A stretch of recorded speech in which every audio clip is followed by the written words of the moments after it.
Now to the race for 2016 and the results of new Fox polls from the next two key battleground states. On the Republican side, after a big loss in Wisconsin, Donald Trump still dominates in his home state of New York, where they vote a week from Tuesday. He has 54% support. John Kasich is back at 22%, and Ted Cruz is third with 15%.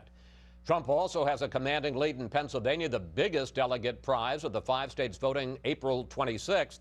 He's at 48%. That's more than the combined support for Kasich and Cruz. Now, on the Democratic side, in the Battle of New York, Bernie Sanders is going to have a tough time springing an upset there. Hillary Clinton still has a big lead, 53% to 37%. And in Pennsylvania, 1 week later, she tops Sanders, 49% to 38%. And we're back now with the panel.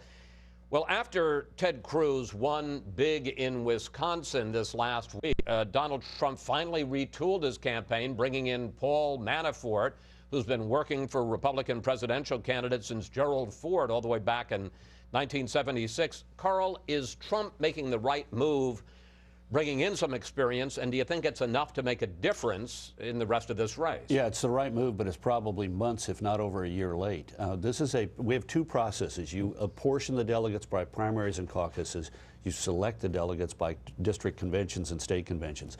And they're bringing in somebody to focus now on that second part. But we have had 38. Let me just distinguish. When you say that you allocate the delegates, that's how many you win. But in terms of who the person is sitting in the chair, that's made in the convention. That's right. Well, there are a few states in which you actually name the candidate names the delegates. But in most instances, they're elected at district and state why is it conventions. important as to who's in the chair? Because I was speaking in San Antonio on Friday night at the Lincoln Day dinner, and a former National Committee woman from another state happened to be visiting her daughter, showed up, was visiting with her, and she said, "I'm a Trump delegate." I said, "Are you for Trump?" She said, "Only on the first ballot."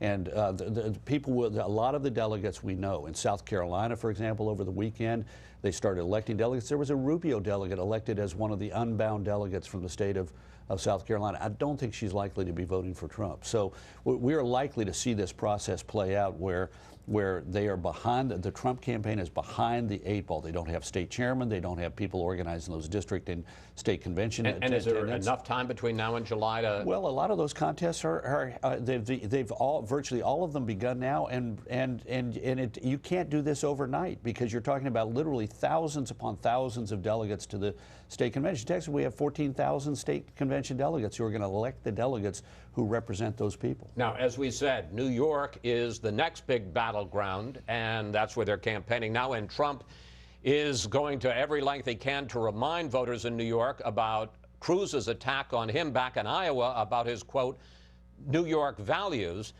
Here's how Cruz explained that attack back then. Everyone understands that the values in New York City are socially liberal or pro-abortion or pro-gay marriage, focused around money and the media.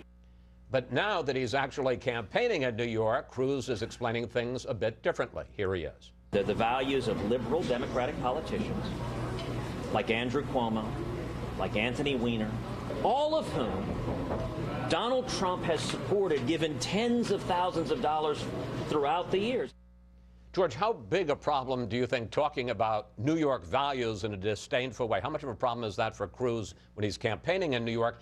And this rush of the establishment now to embrace Ted Cruz as part of the Stop Trump movement, how uneasy a fit is that? Well, it's an uneasy fit, but I don't think the New York values hurts him in New York because he's really not trying to win New York either now or in November. He's trying to pick up delegates. That's why he went to a Dominican Chinese restaurant. You have to love this country.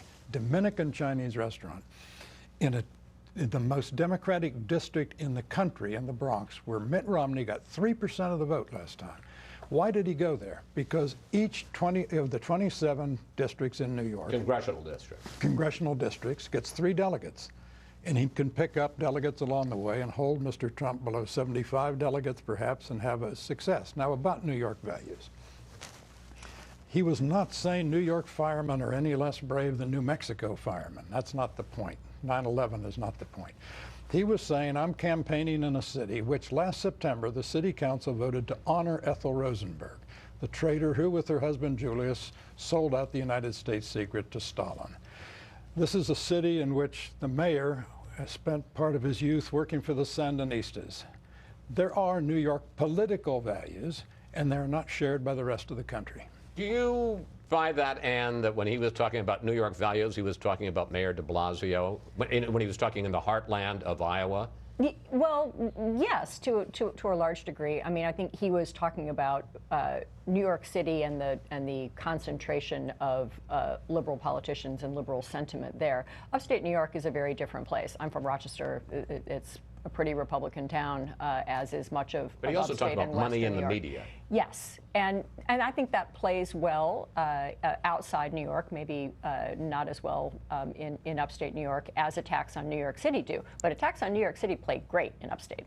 Okay, well, let's talk about the Democrats. Now that Bernie Sanders has won 7 straight contests, he's sharpened his attacks on Hillary Clinton, going after her as to whether or not she's even qualified, and it created quite a battle this week. Let's take a look. I don't think that you are qualified if you get $15 million from Wall Street through your super PAC. I don't think you are qualified if you have voted for the disastrous war in Iraq. I've been called a lot of things over the years, but unqualified has not been one of them. And not just in New York, where does this Democratic race stand right now? Well, certainly New York is the center of it right now, and it's a pretty good microcosm for the rest of the race. It stands with Hillary Clinton still comfortably ahead in delegates, particularly when you count in the superdelegates, and in the popular vote, and apparently still on a path to being the nominee. Her campaign is trying to cloak the results yesterday from Wyoming with inevitability, like kind of, that's nice, Bernie, congratulations, Bernie, but you're running a futile effort. What we saw there was Bernie feeling his oats, right? He's had a string of very impressive victories, coupled with a lot of real on-the-ground strategy. They are trying to win delegates. They're trying to do on the Democratic side what you were alluding to Trump not doing strategically on the other side. And they are, Bernie's got a lot of reason to want to stay in. He's got a lot of momentum, he's got a lot of money, and he will not go away. Bob? Well, I think she won that round because she is qualified. And he never should have said she's unqualified. What he was arguing, she is disqualified because she voted for the war in Iraq and she did some of these other things. But you're never going to win. I mean, she is the most qualified, and there's lots of criticism, and I think the email issue is ticking away and may tick away for a long time. But she has an amazing amount of experience. The problem is, and this goes back, she is not connected with enough voters.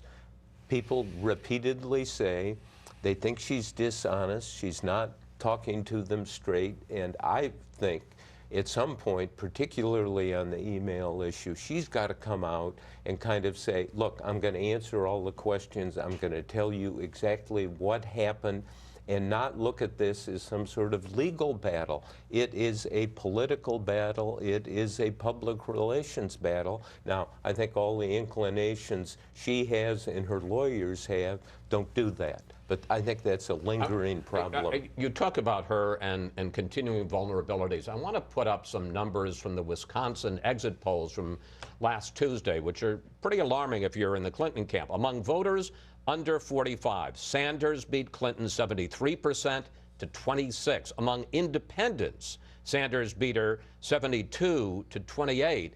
Now, look, you know, I think some Democrats are saying, look, she'll end up running against Trump, she'll end up running against Cruz, and the Democrats will line up. But she's got some real vulnerabilities as a candidate, doesn't she? And I think the issue that lingers going back to Vietnam and Nixon's trouble and so forth, they want a president who talks straight to them. And she too often doesn't seem like she's talking straight. And at the same time, she has a capacity in a one-on-one extended interview to really sound knowledgeable and straightforward. So she's got a hurdle to get over. This is more than a mere bump in the road, in my Carl, view. your thoughts about Clinton's strengths and weaknesses? Well, first of all, look, let's not kid ourselves. The Democratic contest is over. I mean, the superdelegates, the House of Lords of the Democratic Party, are now splitting 469 to 31. There are about 212 more of them to go. But that's sort of like the election in Romania, you know, 90 some odd to 7. And if you look at it, all she has to win from here forward is 32% of the delegates in order to be the Democratic nominee. He has to win 67.5% of the delegates. But how about the weaknesses that you see? First of all, that she's lost 7 in a row, and that among young people, among independents. Yeah, look, first of all, the 7 in a row, that cut her lead among the elected delegates. I'm not talking about that. I'm talking about what it says about her candidacy. Yeah, if it hasn't had a big impact on the eventual outcome, but are there things in there that are problematic in a general election? Absolutely. Lack of enthusiasm, inability to connect with millennials. This is why if you take a look at the favorable and unfavorables of all of the presidential candidates going back 40 some odd years, she is the lowest. She is well below the bar of where her faves are outnumbered dramatically by her unfavorables. 40% favorable, 58% unfavorable. The only candidate on the scene who's in worse shape is Donald J. Trump. But she is worse than any Democrat or Republican candidate since we began asking favorables and unfavorables in the 1972 campaign. And as a result, she has got a real problem in a general election against a Republican candidate who can take advantage of those weaknesses. And that, of course, is the key, George, whether or not there'll be a Republican candidate who can take advantage. Well, let's go back to the superdelegates. After the riotous '68 convention, which nominated Hubert Humphrey and won 0 primaries, they created superdelegates. They democratized the process, and they got George McGovern as a result of the McGovern Commission. As a result of the McGovern debacle, they created superdelegates to prevent another McGovern, which is to say to prevent Bernie Sanders, and it's going to work. All right. Thank you, panel. See you next Sunday.